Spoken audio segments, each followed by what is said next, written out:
Welcome, class, to History 2002, and this is the online section. My name's Jon Davidann, and I'll be your instructor for the semester. Let me say a little bit about the course and about myself. We'll talk about the syllabus, and then we'll talk a bit about why you should take this class. And we'll talk about some of the exercises for the first week. So, okay, first of all, me. Here I am. I'm the instructor for the class, and I've taught at HPU for 17 years. I'm going into my 18th year. Yes, that's a long time. I mean, some of you are 18 years old, and here I am. I've been at HPU for 18 years, so I really enjoy teaching at HPU and love the students, and I've my field for publication is U.S. East Asian, U.S. Japanese, and so I've published several books, 5 books actually, on U.S. East Asian or U.S. Japanese relations, and one textbook actually. And the textbook is actually one of the books that's required for this class. So it's called Cross-Cultural Encounters in Modern World History. And please get the textbook for this class because it's a good book. It's pretty easy to read, and I think you'll enjoy it. So, and it's required for the class. You don't really have a choice. All right. So, why study history? Well, look, the study of history is great stories about the past. It's really interesting stories about the past, about individuals and events and processes and structures. But beyond that, the study of history can teach you how to think and how to write and how to communicate. So let's talk about that for a second. So one of the things that we work on a lot in this class is we work on writing skills. You'll be doing 10 discussion blogs in this class, and those discussion blogs, part of the grade is actually your grammar. So and how you present your ideas, and so that's part of the grade, and you'll be training in this, and be giving you some feedback on it. So you're going to be learning how to be a better writer. That's very important in today's world. Okay, the other thing is that we will have 2 essay exams, and these are exams that will help you in terms of your analytical skills. The analytical skills are the skills that you use to think with, critical thinking skills, analysis, synthesis, evaluation. Those are very important skills that you're not just born with these skills. You have to be trained in them, and that's what part of what we do in this class. And so you'll get those kind of skills. And in addition, you're going to get a good basis, a good broad basis in world history.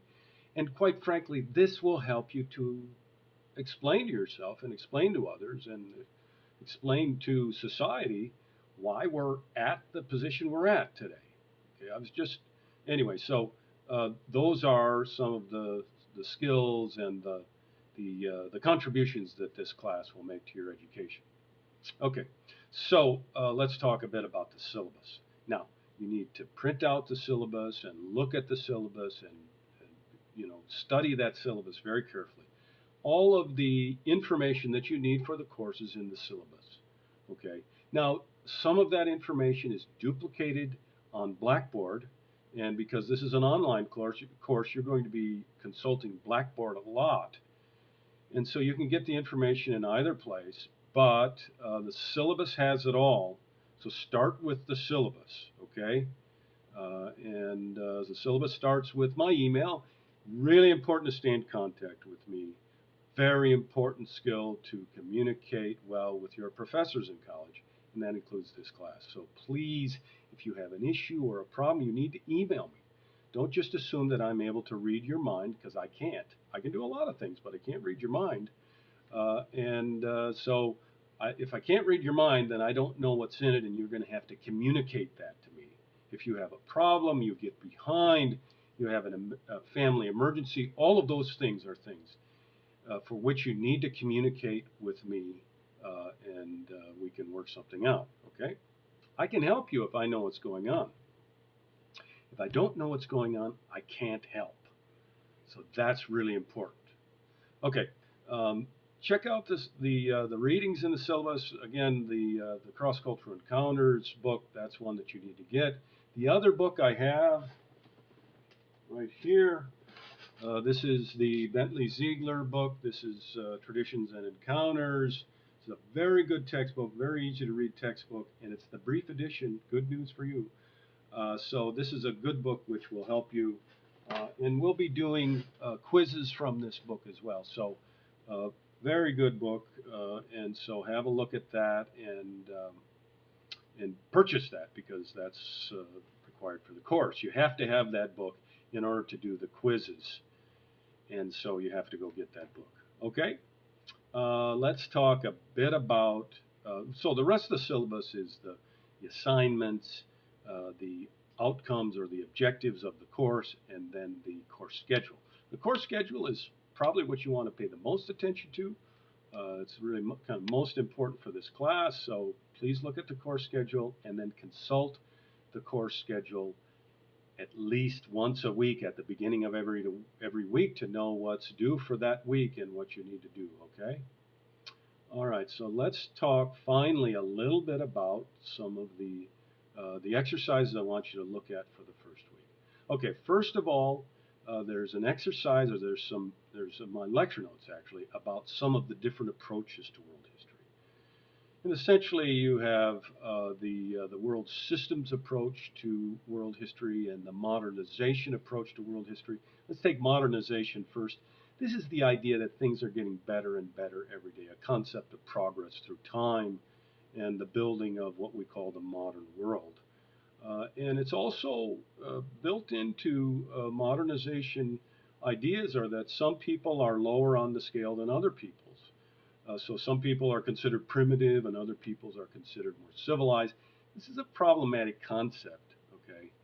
Uh, so modernization also paints the West, the United States and Europe, as the good guys, the guys with the white hats, okay?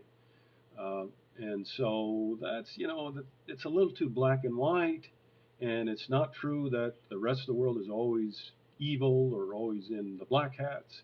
So it's a kind of a dicey theory. It's kind of a questionable theory. World systems theory is just the opposite. It really paints the United States and Europe as the black hatted people, and really the rest of the world as more of the white hats. And so that theory has its own problems as well. But there is one part of the theory that I'm quite interested in, and that's the concept of an economic core and a periphery.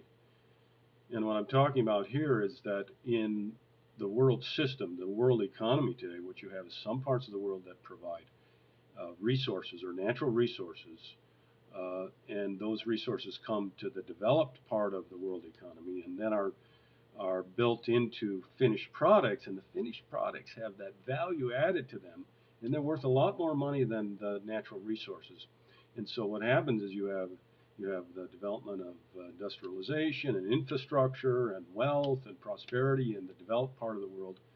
In the other part of the world where uh, the natural resources are being given up, this is a part of the world that is not well developed, where there's not much infrastructure, where there's a lot of poverty, and sometimes there's a lot of political instability and violence associated with that. So I think the idea of a core and a periphery is that has some merit to me in describing the world we know today.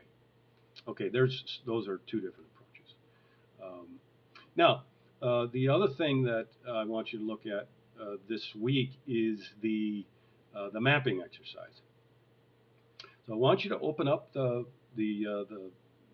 file that has the maps in it. Open that up, open it up in the PDF, and then have a look at some of these maps. And they go way back to the ancient Greeks, and they come right up to the present day, the Peters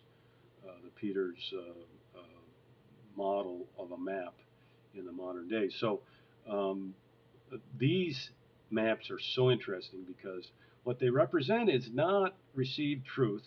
Okay, maps are not about telling the truth. At least a good bit of maps are actually social and cultural constructions. They're constructions of the minds of the people who create those maps. And so, for instance, you look at the maps of the early modern world, the Mercator projections, and they put Europe right at the center of the map. And they make Europe look a lot bigger too. It doesn't look like Europe is a kind of small island in a small part of the world with the Mercator projection. It's actually blown up into a major part of the world. But the truth is, if you look at another map, like the Peters projection map, then Europe shrinks a lot, and what becomes really big, Africa becomes really big. So you kind of have to choose which truth you want to subscribe to when you look at maps. So maps are cultural constructions. So have a look at the maps, and I think you'll conclude the same thing that I have. Okay, so that's it for the first week, and there will be videos like this for every week. You're required to watch the videos, and you'll actually be getting course points for watching the videos. And it's important because it'll help you to write the discussion blogs and do the other assignments for the class. So, okay, folks, I'm signing off. Have a good week and stay in contact with me.